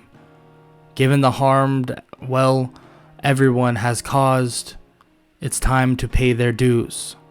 It's time to step up to the plate. All 4 of them stand there, but Motiyasu still doesn't like the idea of, helping Naofumi, and Naofumi explains that this is ignorant, that Ren and Itsuki came around, and frankly, they didn't ever hate him. He only hates him because he has a chain wrapped around his neck. It's time to break that chain, Motiyasu. Now it's time to fight together, how we're supposed to be. Against the holy weapon, the 4 cardinal heroes, or more like 3 cardinal heroes, and Naofumi go heads up with the Pope. They give the Pope everything they got, until the Pope pulls out his trump card, responding by enclosing the battlefield inside a magical cathedral. The battle of good and evil is now upon us. The 4 heroes begin their assault, trying their best, and Naofumi is outputting at an insane level, and so is Raphtalia, Philo, and everybody else. But they're still lacking a lot. It seems that the Pope has them on their back foot, and it seems Naofumi doesn't know what to do. Until, the Pope begins to talk. It's amusing, honestly. Someone that's not even a true cardinal hero trying to stop me. You have no chance here, Naofumi. The dagger hero. Whatever you want to call yourself. Naofumi grits his teeth and says that that's not what he is. This dagger is something different, something interesting. This cathedral, will be your downfall. Everybody outside that is dying for your cause will now die for mine.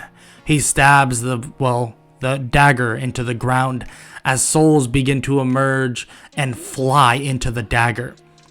Well, the Pope doesn't know what's happening, but he blasts at Naofumi, but the souls block the blast. Naofumi's using the deaths of everybody outside, the followers, everybody that, the Pope has ever killed, indirectly or directly, to his own advantage, gaining more souls after souls after souls. And he grabs the dagger, spins it, and looks at him.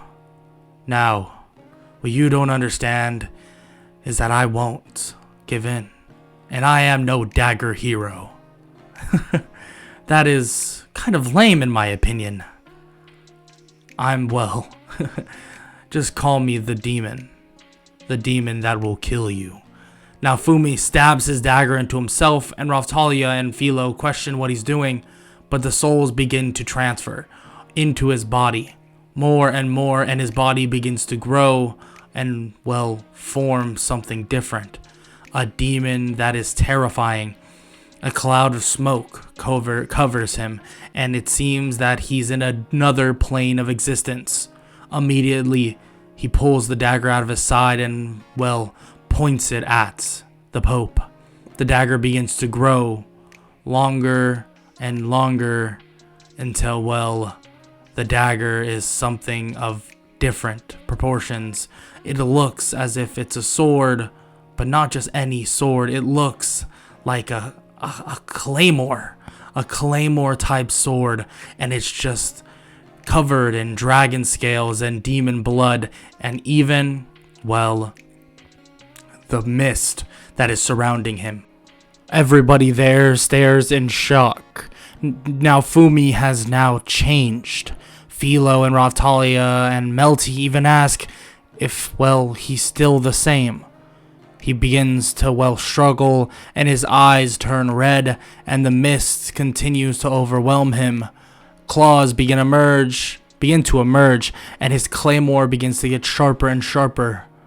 Don't worry, I'm the same Naofumi you know. Just turned up a notch. Naofumi charges at the Pope. The Pope has no answer for this. The weapon gets shot at him, but it's smacked away as if it was nothing. Naofumi is in a new plane of existence. Maybe something that will be a sacrifice to finish the Pope off. Maybe it's his last resort, and that's what it might be. The claymore swings over top of Naofumi's head, slicing into the Pope. The Pope begins to feel the pain of the claymore seep into him, but not only that, the claymore makes the souls begin to emerge out of the Pope for every person he's ever killed, for every person he killed personally. All the souls begin to emerge on the claymore, more and more and more, to the point that the Pope is so weak that he cannot even hold the holy weapon. The Pope gets sliced in half, and a giant shadow of mist overwhelms him, turning him into nothingness. The souls itself ate him alive. Naofumi jumps back and lands and, drops his claymore. It shrinks once again, and the dagger teleports, or more like magnets, to his side once again, and, is on his hip. Naofumi, loses his cloak of, darkness, and the figure that was once there now stands as himself, and he collapses to the ground, completely out cold. Raftalia and Philo pick him up instantly, and that's when the Queen arrives with reinforcements, and luckily just right on time. Everything seems to be of order, and everything seems to be a-okay. Naofumi is brought back to the kingdom, and also the castle, and spends multiple days recovering. Finally waking up. The Queen is there and apologizes to him, but he says that it's just fine, that everything turned out a-okay, but they have some business to speak of. Whoever this shield hero was in the first place must have some, trials with her husband and, her daughter as well. Mine is a problem, and your king is a problem as well, miss. I apologize on my wording, and I don't mean to say that rudely, but that's the case. The queen even begins to explain that, well, he wasn't even supposed to be summoned here. He gets summoned somewhere else. Summoned where everybody loves him. More or less a place with all demi-humans, or at least that's where the shield hero normally gets summoned. It's odd. It's odd that he got summoned here. But she thanks him for being here and thanks him for not leaving. And, well, she will handle those other two as soon as possible. Actually, right now. And that's exactly what she does. She basically puts slave crests on both of them and says that they both need to answer properly and, well, correctly if they don't want to be punished severely. And Naofumi doesn't really care. Naofumi hasn't gone through too much because of them, but has gone through enough, and more than anything, feels bad about Melty. Feels bad that her own sister tried to assassinate her. So all this begins to happen, and, well, she begins to ask questions to her daughter and the king. Begins to ask questions that, is their grudge against the shield hero the reason why they treated Naofumi so terribly? They say no, but the slave crest reacts. That was a false answer they gave. Mine is then asked if she's leading on Motoyasu, telling him certain things to make him do, well, her own bidding. And, well, she says no, and a shock has occurred once again, and Motoyasu is, well, baffled by this, but he's still, well, wrapped around her damn finger. And some more questions are asked, and eventually leads to them being pled guilty of more or less treason. The fact that they did all this behind her back while she was gone is ridiculous. And she says that they should be sentenced to death. But she wants to know what Naofumi would think. Naofumi begins talking. Actually, I have a pretty simple idea. You all don't know this, but I am not human. Not quite, at least. I am a demon that was sent here. And, well, in my world it's a little different. In my world I'm a conqueror, and in the beginning I thought that's what I wanted with this world. But after meeting a couple of you, Raftalia, Philo, Melty, the Queen, and even some of the heroes, excluding Motoyasu, as he says this he kind of smiles. And it made me realize that I wanted to, well, help more than hurt. So that's what I did. Now, these two are practically unforgivable. But wishing them death is not my way and not what I want. I am, well, in the business of immortality. So, I want them to become demons that will be under the control of the four heroes. Well, this leads to a heavy debate between the king and obviously the queen. The king says that this isn't fair, that he shouldn't have to listen to this guy, but the queen cuts him off, saying that he is lucky he's not sentencing you to death. And, well, Naofumi explains that they could be a demon, and, well, they can help whoever they want. But if something is said by the four heroes, they must do it. And that includes, well, combat. On top of that, they need to know their place. They need to know that there is no, well, lines in this game. There is no, well, controlling things that others do. That's what they need to learn. And that's what they'll learn by being a demon, and more like a demon slave. And the queen agrees. Motoyasu tries to argue, saying that that's not fair, but Motoyasu eventually is forced to, well, agree with it. And Ren and Itsuki say that they don't really have any instance that they'll tell any commands, and Naofumi says the same. that, well, he doesn't want to tell them any commands, not very often, but he wants them to stay here. And on top of, well, more or less that the 4 heroes can command them to do things, the queen and some of the other party members will be able to do so as well. He wants to make sure that they stay in check for a while, at least until they learn their lesson. The queen agrees and says that they will, well, be able to proceed in their normal life as a demon, though, once they've proven that they've learned their lesson. And Naofumi agrees to this, and everybody does as well, and he walks up to them, scratching them both on the neck, and they both slowly but surely become demons. He explains that they're not very strong demons. He doesn't want to make them very strong by any means, but at least diseases won't hurt them now. He kind of smirks and walks away. Mine begins to scream, saying that she never did anything and she didn't do anything wrong, and the slave crest begins to react once again. And this Naofumi is just annoyed at this point and says that he'll be taking his leave. And the queen says that's fine, but they have a meeting and, well, a nice hero party coming up very soon. And he says he'll be there. Just make sure to call. So he leaves and spends some time with his party members the most he possibly can, including Melty, which she's more or less a party member now, until it's finally time for them to have their 4 heroes council meeting with the queen included. She begins to inform the heroes of, well, the upcoming event. This event that will gain them way more bonus experience, giving them the opportunity to level before the next wave to help each other.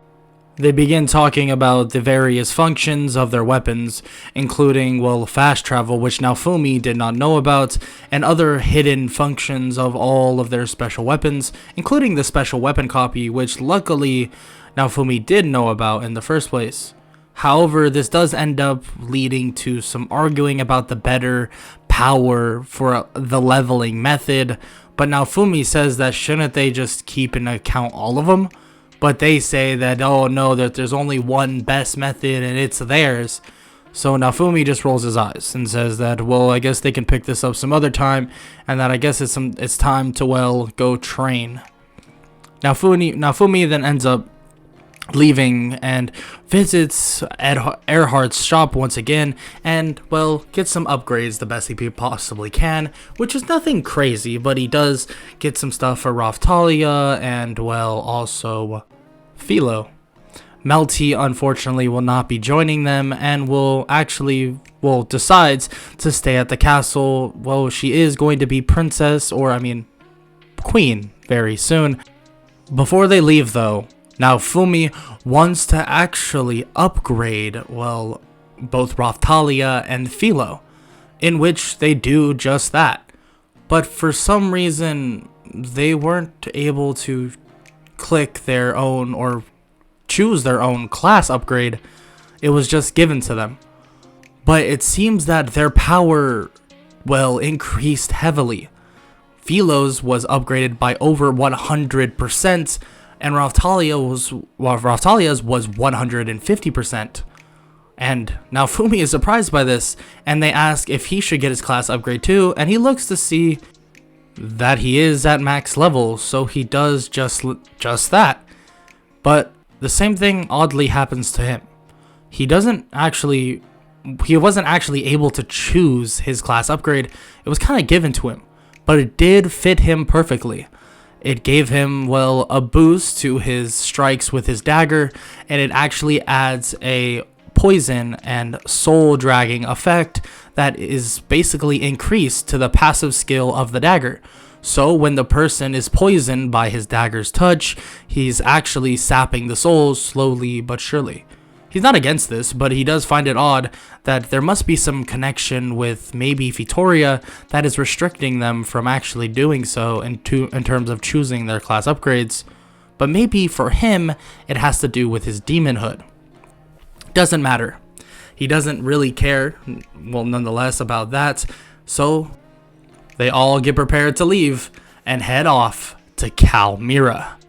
During this trip, though, Well, Naofumi's party meets two people by the name of Lark and Teresa, in which they have an interesting conversation. He says that his name is Naofumi, but they actually don't believe him, thinking that it's just some alias because, well, there's no way he's actually the hero that, well, isn't the shield hero, the one that replaced him for some reason. So, he just goes along with it. He doesn't really care, but he is suspicious of these two. Oddly enough, he's getting a weird vibe. Eventually, they arrive, and Naofumi takes his party for some XP grinding across anywhere he possibly can, finding new weapons from monsters and for Raphtalia and Philo. And eventually at night, well, Lark and Teresa are concerned for them and they reach out to them, but they're fine. They just been training throughout the night and, well, they're taken back after some more training for the end of the day, eating some food and other things like that. The following day then arrives and they begin co-oping with Lark and Teresa to grind even more XP, and now Naofumi sees that, well, Teresa has, well, some magical powers, even magic flames to heal him, which is very interesting. But by sunset, the duo takes their leave and thanks Naofumi for the day and hopes to meet him soon. After tons and tons of grinding and leveling, Naofumi gives obviously Philo and Raphtalia the best upgrades he possibly can in terms of weaponry, and, well, eventually leads to them just relaxing on the beach, realizing they have plenty of time to actually train. Well, that's until they discover something very odd, some temple under the sea, in which Naofumi decides to investigate with his team, and, well, his weapon opens it up, and it's actually a dragon hourglass that resides and links to it. He learns that the wave is due at Kalmyra in only a short 48 hours. Learning of this, though, Naofumi immediately tells the queen. Fast travels back and tells her about everything and says that they need a naval fleet. And, well, obviously Lark and Teresa also sail to the waves with the fleet. While the navy fights the smaller creatures, the four heroes will more or less just fight the boss monster. That's the whole plan and the reason why everyone has been training. So this eventually begins. All the smaller monsters begin to swarm, and, well, the four heroes are pushed in to fight this giant boss monster. And they were able to do so. They're fighting it, but they've been feeling a good amount of pushback. Naofumi even can tell that this monster is extremely strong. Luckily, him, Raphtalia, and Philo are extremely strong as well, but even Philo seems to be falling behind a little bit, and Raphtalia seems to be a good bit ahead. And himself, he's ahead of these other people, of these other heroes, by a good margin still. It seems that they didn't take each other's, well, offers, and it seems like everyone still is on the path of struggling. He's almost about to defeat the giant monster. Well, that's until Lark and Teresa decide to ultimately kill it. And this is where the problem lies. Lark and Teresa then attack the heroes. The wave does not change. It is not over, but it's as if another wave begins to siege once again. In order to save their home world, they must kill the four that stand here: the sword, the spear, the bow, and now I guess the dagger. But Naofumi hears them speaking of this and says that it won't be that easy, and that he is no dagger hero. Just call him the demon hero. Lark and Teresa did not hear of such a thing and don't really flinch at it, but they begin fighting. Lark begins to fight Naofumi immediately, and he obviously has multiple tricks up his sleeve. Lark is extremely strong, and with his scythe, he has some clever tactics, including Teresa, who has her own tactics to help Lark and also wound Naofumi. But luckily, Naofumi's not alone. He has the bow hero, the spear hero, and the sword hero to help him. They're not insanely helpful, but with Raftalia there as well, she is a powerhouse. With also Philo, they're able to hold them off the best they possibly can, eventually managing to put Lark and Teresa on the back foot. Even with Lark's skilled use of his scythe and the fact that he can basically ignore all defense, Naofumi was able to dip and dodge the best he possibly could and effectively and slowly degrade both of them. Once he laid a touch on both of them, he began sucking the soul out of them, more or less getting any power that is within them. But this was cut short when a familiar foe, a familiar person, then arrives. And that is Glass herself. With her fan, she stands above them all and begins to unleash hell. And this isn't good. Naofumi knows that he can't protect everybody and decides to protect, the heroes and hopes that Raftalia and Philo will be just fine. And after he pushes them all away, it seems that they are. But Philo seems slightly hurt, injured actually, and she can't stand. Naofumi runs over and looks at her and says, "Do you truly want to be a demon? This will definitely heal you right back up, and you'll be able to get right back in the fight." Philo says that she's ready, and she promises that she won't disappoint. And Naofumi says that she'll never disappoint, demon or not. But if this is what she wants. Naofumi scratches her slightly, and it seems like her power raises even more than any other demon he's created so far. Slowly but surely, he has made people into demons throughout all his trips to almost every single village, but this is different. Even stronger than Raftalia, this boost was insane, putting her on the level of even people like Lark and even Teresa.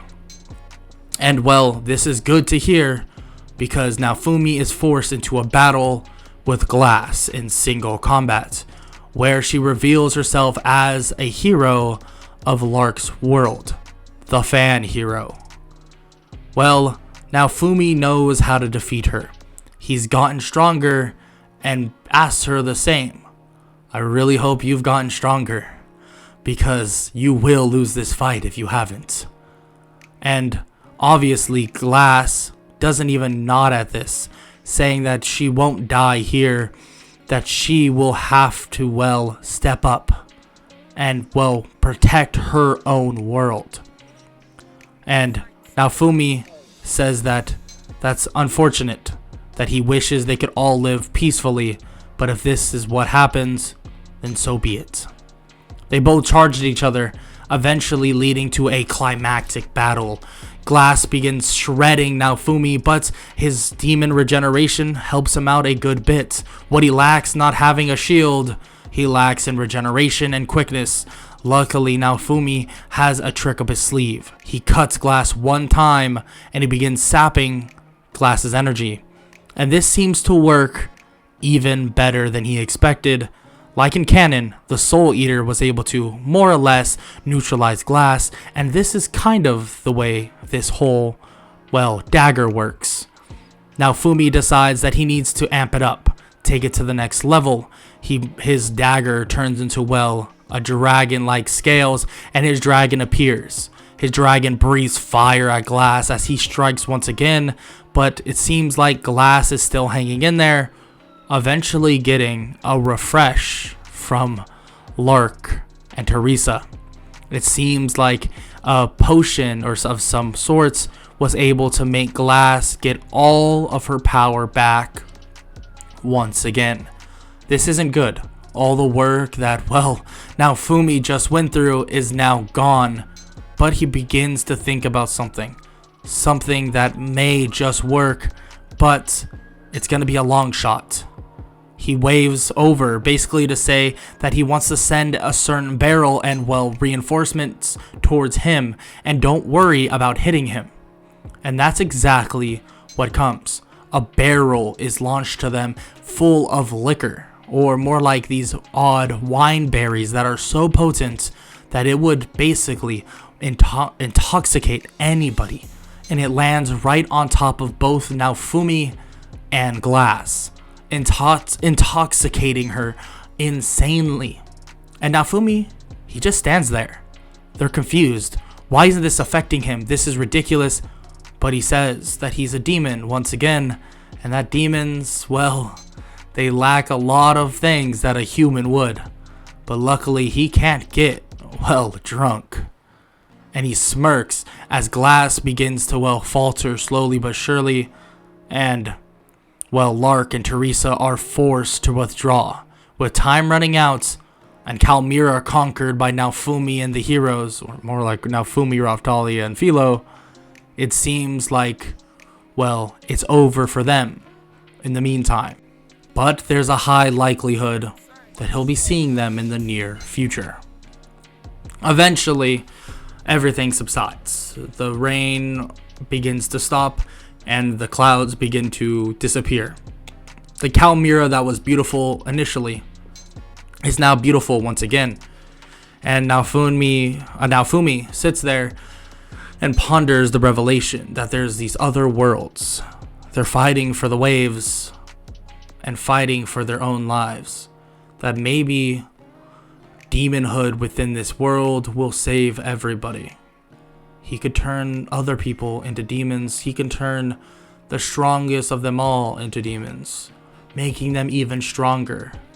And there's ways that a demon like him can get stronger faster than any human could. And he thinks about this for a while and thinks that maybe his choices and his actions he seeks, well, are more important now than ever. Eventually, he heads off and there's a minor celebration, but he finds somebody crying on the ground. It's actually someone from another party, someone by the name of Licia, and she was a former party member of, well, the bow hero, and she was accused of some things that she didn't do. And she tried to commit suicide by drowning because she was kicked out over this false accusation. And Naofumi tells her and takes her out of the water that she can join his crew for now and prove to Itsuki that she is strong, that she is stronger than, well, anybody can even remark. She nods and thanks him for the hospitality, and Naofumi says that's no problem at all. Everything eventually comes back to the queen, and they have, well, a chat about a reward, of course, but also if he'll be staying in Melremark. He obviously says that he will, but they also need to be wary of these other places, and that's, well, he met Vittoria, and, well, they can't be leaving her to do all the dirty work all the time. And she agrees, obviously, and that trust between everybody begins to rebuild, and hopefully they'll all be able to trust each other perfectly so that this entire world can be safe. Raftalia then begins to ask about Naofumi, about, well, if he even misses his home world. And, well, Naofumi smiles and says that of course he does. He ruled his home world with an iron fist. It might seem odd to say that now, but you have seen what I'm capable of. And, well, it's not too far-fetched. She asks if he wants to go back, and he says that he's not sure. But if the time came and he had to, he'd go. But this world needs him now, and, well, he wants to be in this world with the people he cares about. He tells her that he has a plan for the next couple days, and that they'll be taking some time off training to do some interesting things. They head off, and after a couple days pass, Naofumi shows Raftalia, well, her own village, well, her past village being rebuilt. Her childhood friend then runs up, the one that they saved a while back when they were, well, wanted for kidnapping.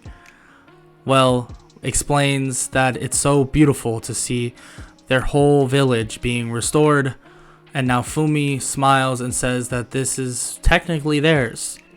With demi-humans filling in, with the people filling the roles of this new village, it seems that everything is at peace, at least for now.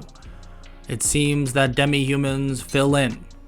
Demi-humans come and go as they please, and this is a safe haven for all. Well, all that want to make a stand, all that want to live to protect themselves. Naofumi says that if you want to live here, you have the choice of becoming a demon like him. Of course, you don't have to. Everything is an option. And Naofumi wants to make that blatantly clear. But with an undying trust to him, all the demi-humans that come in and out want to become like demons. Demons just like him, so that they can protect each other with waves to come. So when a crying child is out in the darkness, so everybody can protect each other like one big family. Naofumi smiles at this revelation and begins to think about the people he's been protecting and the people that have been protecting him. He was different in his home world. He was a true tyrannical ruler. He was a true demon. But in this, he was able to spread his influence in a different way. He was able to give people, well, a course of action they can choose to, protect themselves. And he got something from it as well. Because the more people he turns into a demon, the more power he stores up, and the more he'll be able to protect and breed and bring more demons to this world. Now, will he stay good forever? There's no guarantee. Will he protect everybody that he sees and cares about? That is one thing he believes is the most guaranteed possible thing in this world that is, well, his surrogate home. And that is a wrap for What If Naofumi Was a Demon. If you enjoyed, make sure to leave a like, sub, and comment down below any suggestions. And wow, this took me a long time to make. It's 2 hours, probably I think is the longest video I've ever made in my life. And I really hope y'all enjoyed. If y'all want to see more Shield Hero, I will try my best to get more Shield Hero out to you. This was actually really fun. Probably the most fun I've ever had making a video. If you have suggestions for me and for how I craft these stories, please let me know. Don't be so mean. I will delete your comment if you're mean to me. Not gonna lie to you. Not gonna lie. I'm kidding, of course. But ideally, I want suggestions that are helpful. Maybe you realize, hey, you forgot something. Because you gotta realize I'm looking at a Wikipedia page and I don't know Shield Hero like I know My Hero Academia. Especially because I've only done one Shield Hero What If, at least to its fullest.